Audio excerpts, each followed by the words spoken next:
Hello बाबू, good evening. कैसे हो आप लोग की पढ़ाई कैसी चल रही है? मैं आपका धनंजय सर। और प्रीवियस क्लास में मिक्सचर एंड एलिगेशन टॉपिक पर हम लोगों ने बहुत कुछ बातें किया था, उसके बेसिक कंसेप्ट को समझा था। क्वेश्चन का लैंग्वेज क्या होता है, क्वेश्चन किस प्रकार से पूछे जा सकते हैं एग्जाम में, और क्वेश्चन को कम से कम समय में हम लोग आसानी से कैसे हल कर सकते हैं, इस पर कंप्लीट डिस्कशन हम लोगों ने उस क्लास में किया था और कुछ क्वेश्चन पे प्रैक्टिस भी की थी। तो अगर आपने उस क्लास को नहीं देखा है तो उसका लिंक डिस्क्रिप्शन बॉक्स में दिया हुआ है, आप वहां से जाकर के देख सकते हैं।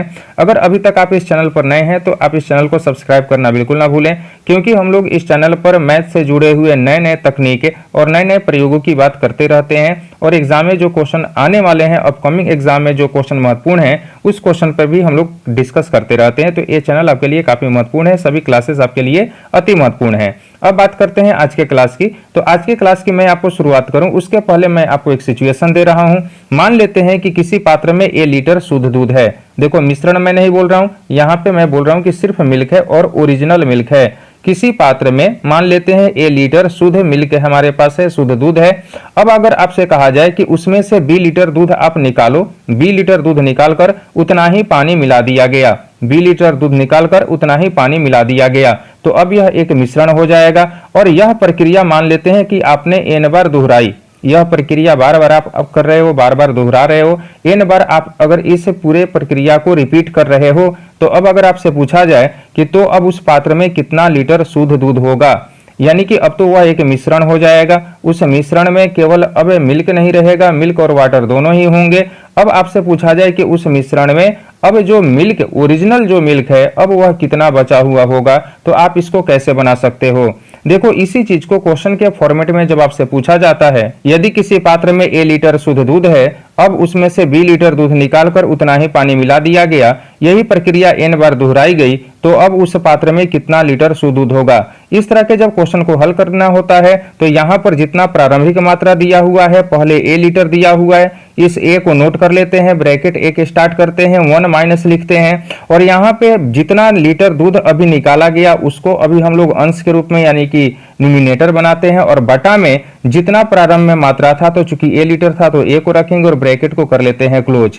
अब जितना बार यह प्रक्रिया दोहराया गया, चूंकि एन बार यह प्रक्रिया दोहराया गया, तो एन को हम पावर के फॉर्मेट में रख लेते हैं। जैसे ही यहाँ पे जो भी डाटा रहेगा, चूंकि अभी तो मैंने ए और बी और एन लिखा है, क्वेश्चन में आपका कुछ ना कुछ अंक रहेगा।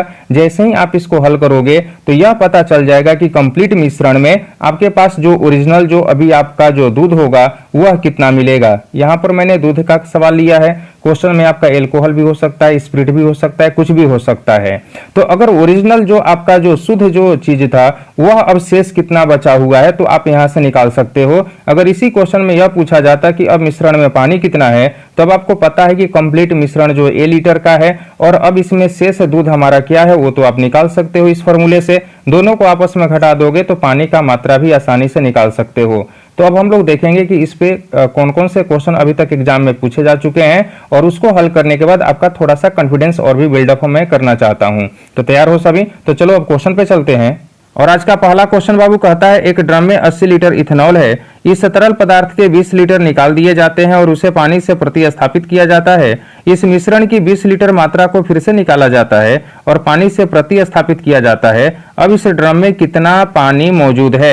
अभी यहाँ पर चूंकि दूध की तो बात हो नहीं रही है, इथेनॉल की बात हो रही है, और यह कितना लीटर प्रारंभ में था, तो 80 लीटर था। तो इस 80 को यहाँ पे हम लोग नोट कर लेंगे, ब्रैकेट को करेंगे स्टार्ट और 1 और माइनस लिखेंगे। अभी यहाँ पर कितना लीटर निकाला गया था, तो 20 लीटर निकाला गया था, तो यहाँ पे लिखेंगे 20, और कंप्लीट मात्रा जो था तो 80 लीटर था, तो 20 और बटा में 80 लिखेंगे। यह प्रक्रिया कितना बार दोहराया गया, तो 20 लीटर प्रारंभ में और उसके बाद 20 लीटर दोबारा से निकाला गया, पुनः निकाला गया, तो यह प्रक्रिया 2 बार दोहराई गई। यहां से हल कर लेते हैं, तो देखो 80 मल्टीप्लाई करेंगे तो देखो 20 और बटा 80 है तो 4 बार में कटेगा, तो 1 माइनस 1/4 यानी 3/4 होगा।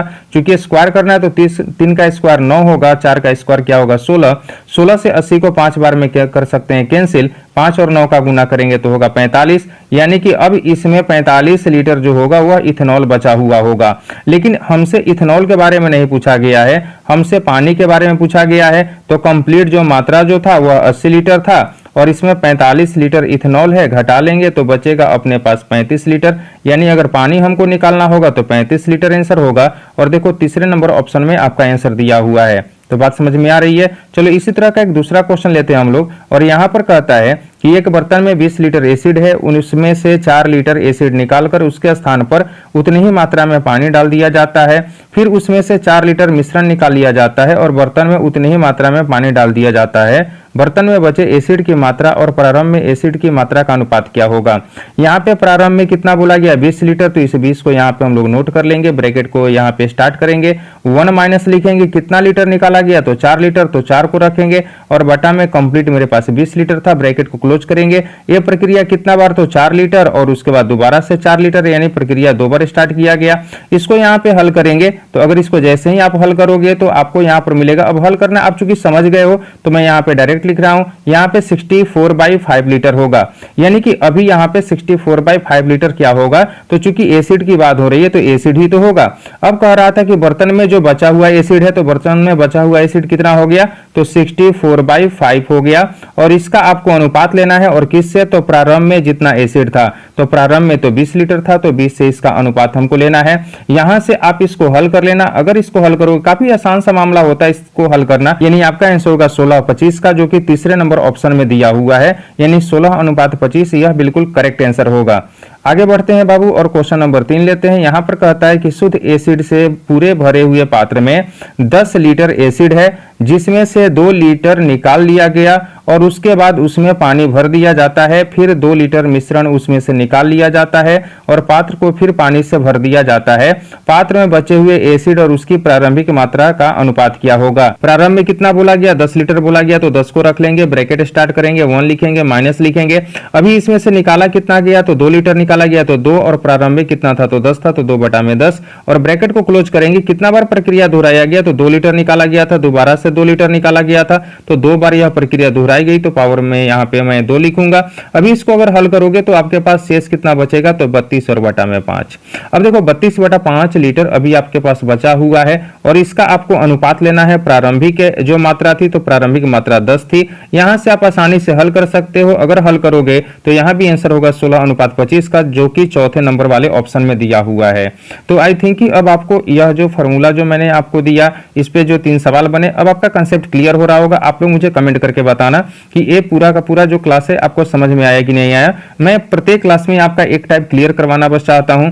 और देखो ज्यादा लंबा क्लास में आपका इसलिए भी नहीं ले रहा हूं क्योंकि आप लोगों के कमेंट वगैरह तो आ नहीं रहे हैं। आप लोग पढ़ रहे हो नहीं पढ़ रहे हो, और चूंकि मुझको यहाँ से पता चल रहा है कोई भी मैं वीडियो बना रहा हूँ तो आप कितने लेंथ तक देख रहे हो, कितने समय तक देख रहे हो, और पूरा क्लास आप जब देख ही नहीं पा रहे हो तो ज्यादा लंबा वीडियो बनाकर मैं करूंगा भी क्या करूंगा। मेरे 5-10 जो स्टूडेंट हैं जो हमेशा कमेंट करते हैं, तो बस उन लोगों के लिए कुछ है जो मैं अभी पढ़ा रहा हूँ, नहीं तो सभी तो पढ़ पा नहीं रहे हैं। तो अब पढ़ाने का भी मन नहीं कर रहा है, चूंकि आप लोग पढ़ ही नहीं रहे हो, तो इच्छा भी नहीं हो रही है पढ़ाने की। चलो ठीक है, ये क्लास आपको कितना समझ में आया कमेंट करके मुझे बताना। मिलते हैं अगले क्लास में, तब तक आप अपना ख्याल रखना। कोरोना बहुत चल रहा है भाई, यहाँ पर बच के रहना। चलो ठीक है, ओके, बाय बाय।